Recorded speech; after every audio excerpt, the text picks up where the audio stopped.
एक शमी का पौधा ऐसा होता है जो योनियों में, वृक्ष की योनि में अंतिम योनि पर लाकर रुक जाता है। कौन सा? शमी। इसलिए पंचदशमी पंच शनि पूजन की महत्वता होती है। क्यों कहा जाता है कि अगर कोई आपको ज्यादा परेशान कर रहा है, बहुत टेंशन दे रहा है, बहुत ज्यादा अगर वो इतना हताश हो गए कि आपने सोच लिया तो मर जाऊं तो अच्छा है, इसका नाम लिख जाऊं, ये सब चीज करने से अच्छा है 5 दशमी। दशमी जानते हो? 5 दशमी, कोई सी भी 5 दशमी आप चुन लीजिए, परंतु वो दशमी अमावस्या के पहले वाली नहीं होना चाहिए, वो पूर्णिमा के पहले वाली दशमी।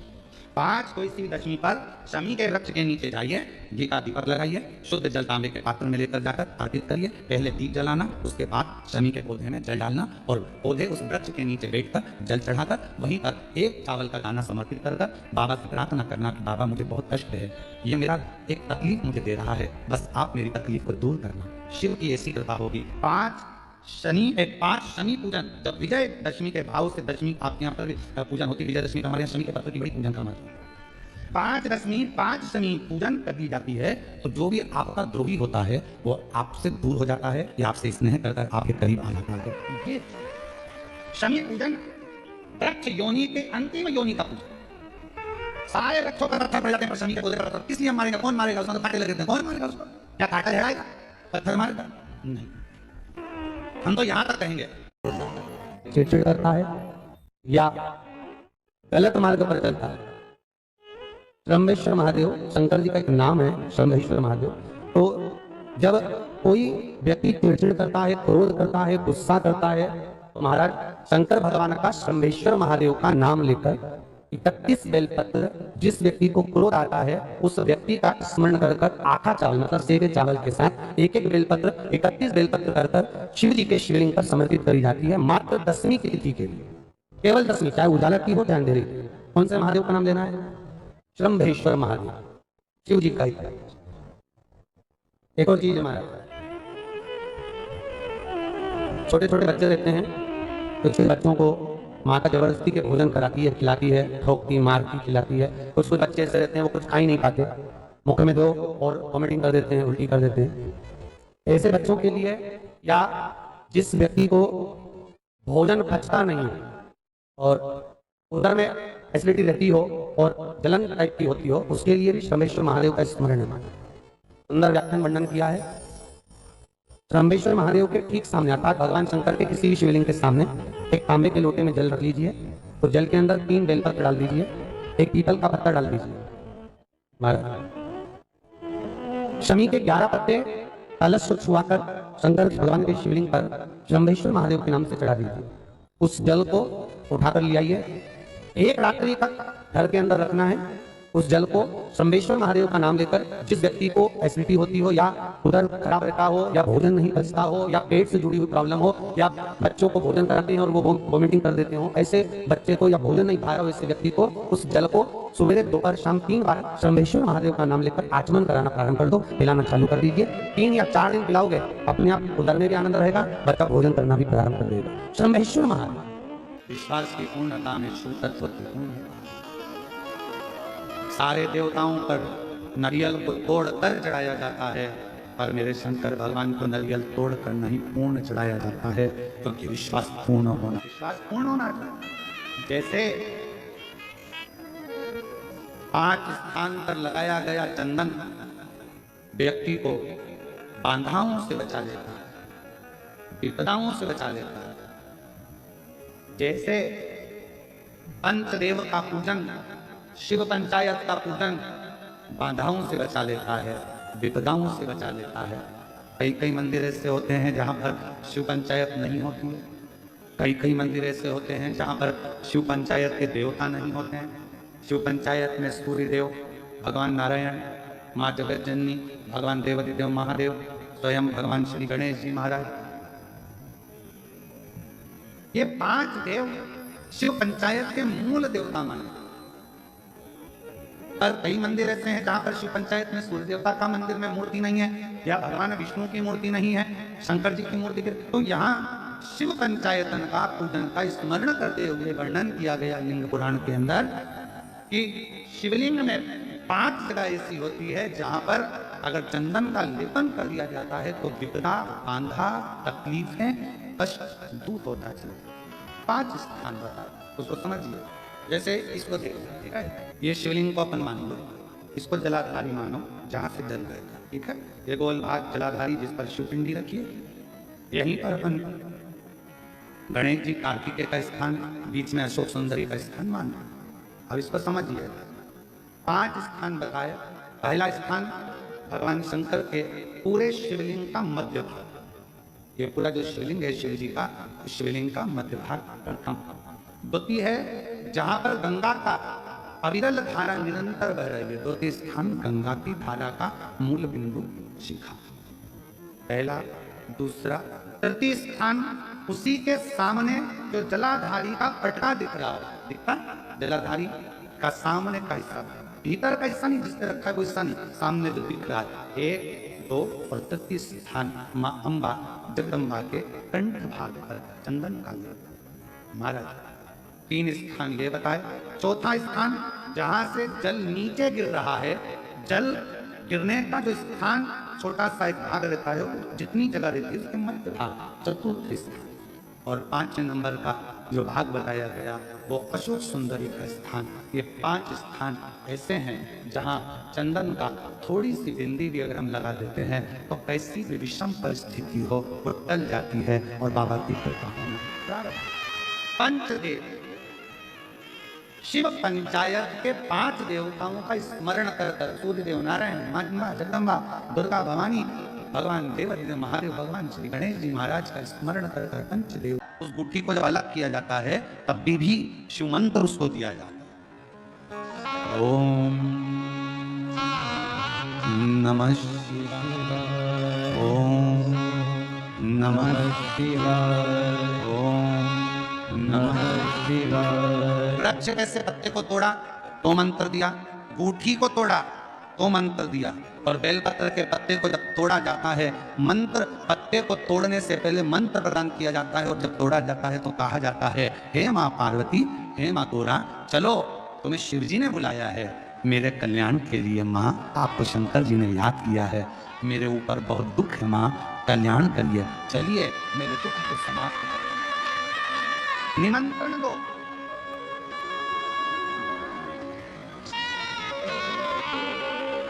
पहले नंबर पर क्या देना है? बेलपत्र के पत्र को तोड़ने से पहले जम के बोलो मंत्र। दूसरे नंबर पर क्या देना है? बेलपत्र के पत्र को चलने का जम के बोलो निमंत्रण। माँ पार्वती जी से कहो, हे माँ गोरा, हे माँ पार्वती, हे माँ चलिए, आपको शिव जी ने याद किया है। माँ, हे माँ पार्वती, हे माँ गोरा, मेरे कल्याण के लिए, मेरे दुख को दूर करने के लिए, मेरी तकलीफों को हरने के लिए, हे माँ गोरा, मेरे कष्ट को समाप्त करने के लिए, माँ गोरा, मेरा भंडार भरने के लिए आपको शिव जी ने याद किया है, निमंत्रण दो। लेकर आए, फिर गुठी तोड़ी, फिर मंत्र दिया, ओम नमः शिवाय, नमः शिवाय, नमः शिवाय। अब गुरु जी ने पूछा कि तुमने मंत्र दिया? नहीं। तुमने निमंत्रण दिया? नहीं। तो फिर तुम्हें क्या हक है कि बेलपत्र का पत्र तोड़ो? शिव महापुराण की कथा तो कितनी बड़ी बात कहती है, बेलपत्र के पत्र को सीधे पेड़ में से तोड़ कर लेकर आना चाहिए। बेलपत्र की डंडी, कई माताओं की, कई भाइयों की आदत थी, बड़ी सी डंडी होती है, उसको वहां से काट लिया, तोड़ लिया, पूरी की पूरी डंडी तोड़ कर लिया है, फिर घर पर आकर उसमें से पत्तियां तोड़ ली, जो डंडी थी उसको पटक दिया। ना, ये गलत। वृक्ष से पत्तों को निमंत्रण देकर फिर तोड़ा जाता, और फिर लेकर आकर दूठी तोड़ते समय भी शिव मंत्र को दिया जाता। कुछ नियम है बेलपत्र के भी, उसको धारण करना चाहिए। कुछ जैसे डॉक्टर की गोली खाने के भी नियम होते हैं। डॉक्टर साहब लिखते हैं कि सुबह ये गोली लेना, शाम को ये लेना, ये भोजन के पहले लेना, ये भोजन के बाद लेना, और सुनो इसको गर्म दूध से ले लेना, इसको पानी से ले लेना। अब मालूम पड़े फिर तुमने सोचा कि मैं काम करती हूँ, कहाँ मेरा टाइम बर्बाद करूंगी, सुबह लो, शाम को लो, दोपहर में लो, तो तुमने सारी गोली एक साथ खा गई और फिर डॉक्टर के पास गई। डॉक्टर साहब मेरे को तो आराम ही नहीं लग रहा, मैंने 3 बार 15 दिन से गोली खा रही हूँ, 10 दिन से गोली खा रही हूँ। डॉक्टर साहब ने पूछा गोली खा रही हो तो क्या तुमने नियम धारण करा? हाँ, क्या क्या नियम धारण करा? सुबह की गोली सुबह खाई, भूखे पेट की भूखे पेट खाई, भोजन के बाद की भोजन के बाद खाई। नहीं नहीं नहीं, मेरे पास समय नहीं रहता, इसलिए सारी की सारी एक साथ खा गई। डॉक्टर ने कहा इसीलिए तो दवाई असर नहीं कर रही है। दवाई खाने का भी तरीका होता है, आवाज सेट नहीं हुई, दवाई खाने का भी तरीका होता है।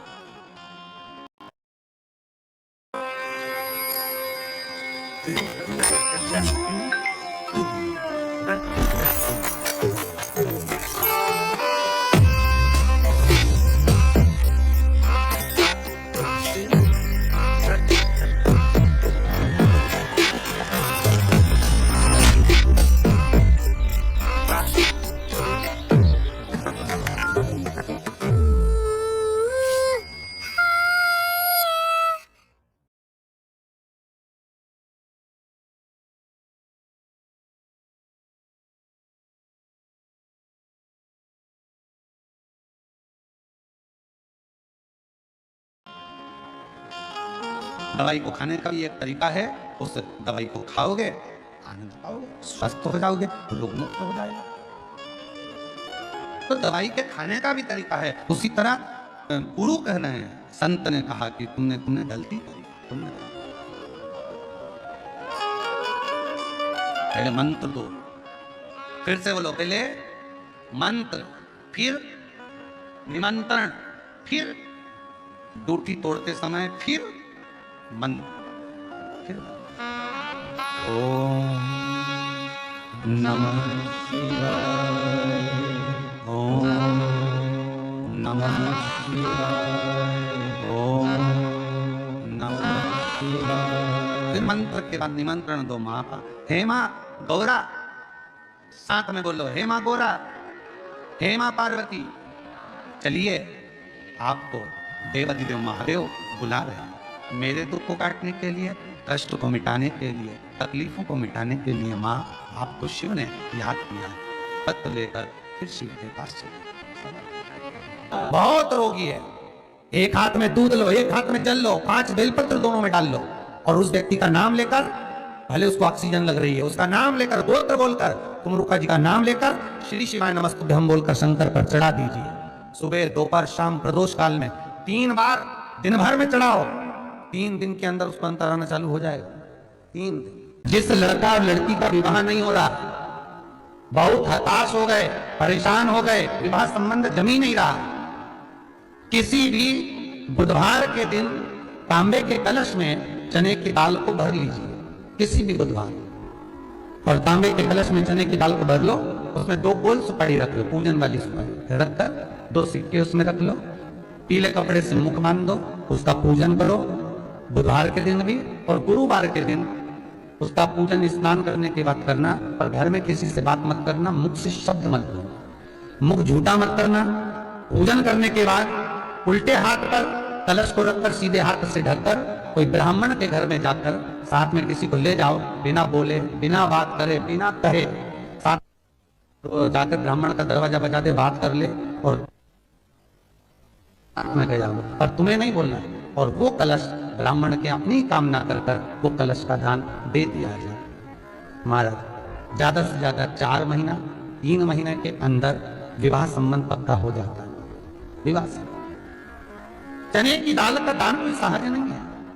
जिस नारी का रजोधर्म के अंतर्गत नारी को जो परेशानियां होती हैं, कोई के 8 दिन पहले, 4 दिन पहले, 3 दिन पहले कहीं ना कहीं रजोधर्म के अंतर्गत जो बीमारियां होती हैं, उसके लिए महाराज 7 चने की दाल के दाने तुलसी महारानी के सामने कटोरी में रखकर तुलसी के 3 पत्ते उसमें डालकर अपनी मनोकामना कर कर तुलसी में 3 बार जल छोड़कर वो तुलसी और वो चने की दाल ले जाएं और उसको धीरे धीरे कर कर एक एक कर कर सुबह शाम दोपहर में उसको खा लीजिए। रजो धर्म से जुड़ी हुई परेशानी समाप्त। कोई सहज नहीं है महाराज। चने की दाल को स्वर्ण दान का भी भाव कहा गया। हमारे हिंदू धर्म में चने की दाल को स्वर्ण दान भी करते हैं। जो व्यक्ति स्वर्ण दान नहीं कर पाता वो चने की दाल का दान कर देता है, तो स्वर्ण दान के बराबर मानने वाला। फिर निवेदन करा, चने की दाल का व्याख्यान वर्णन फिर किया गया। मान लो कोई प्लाट है, कोई प्रॉपर्टी है, कोई जमीन है, कोई जायदाद और नहीं बिक रही, बहुत परेशान हो गए, लाखों करोड़ों रुपए तुम्हारे डूब गए और ये प्रॉपर्टी बिके, तब तुम उभरो, तो उसके लिए चने की दाल को एक रात्रि पहले रविवार के दिन घर में गला लीजिए और उसको गलाकर दूसरे दिन उसमें थोड़ा सा चंदन मिलाकर पीस लीजिए। पर पीसना आपको मिक्सर में नहीं है, पीसना आपको सिलबट्टे पर, चकोटी पर, जो आपके यहाँ उससे उसको पीस लीजिए। और पीसने के बाद उसमें थोड़ा सा दूध मिलाकर शिव मंदिर में जाकर शंकर भगवान के शिवलिंग का सोमवार के दिन लेपन करिए। लेपन कर कर अपनी कामना कर कर शिवलिंग पर 3 उंगलियां लगा दीजिए। अपनी कामना कर कर जो 3 उंगलियां आपने लगाई है, उंगली हटाते समय चंदन के लेपन को जो लगाया आपने, चने की दाल का लेपन, स्वर्ण का लेपन, उसको हम कहते हैं स्वर्ण लेपन, उसको लेकर आ जाइए महाराज। उसको थोड़ा सा लेकर आ जाओ, एक किसी भी फूल में उसको लगाकर जो जमीन, जो प्रॉपर्टी, जो जगह बेचना है वहां पटक दीजिए महाराज। उसके ग्राहक आना चालू हो जाएंगे और वो प्रॉपर्टी शीघ्र बिक जाएगी। अपनी कामना के अनुसार कितने में आपको बेच, अपने अनुसार। महाराज चने की दाल स्वर्ण दान के बराबर है। चने की दाल को सहज नहीं समझा जाता, गुरु भक्ति के लिए बहुत मूल है। माताएं कई बार पीले गुरुवार करती हैं या केले के पेड़ के नीचे पूजन करती है तो चने दाल समर्पित करती है। क्यों करती है? उसका भाव है स्वर्ण दान के लिए, मनवांछित फल की प्राप्ति के लिए, मनोकामना के लिए। जिस जमीन में फसल कम होती हो, जिस जमीन में प्रॉपर्टी के अंतर्गत कहीं लाभ नहीं मिल रहा हो, जो कई लोग वो जमीन की दलाली का काम करते हैं ना, जमीन बेचवाते हैं, खरीदवाते हैं और कोई लाभ ही नहीं मिल रहा, कई दिनों निकाल दिए, साल निकाल दिए, कोई लाभ नहीं हुआ, तो निवेदन है शंकर भगवान के मंदिर में शिवलिंग पर 108 चने के दाल समर्पित करो। उस 108 चने की दाल को प्रदोष के दिन शाम के समय समर्पित कर उस दाल को उठाकर लिया, जेब में पीले रुमाल के साथ उसको बांध कर रख लो। किसी प्रॉपर्टी का सौदा कराने जाओ, उसको पटक कर लेकर जाओ, आपके लाभ होना चालू, सौदे होना चालू, आपको कमीशन मिलना चालू।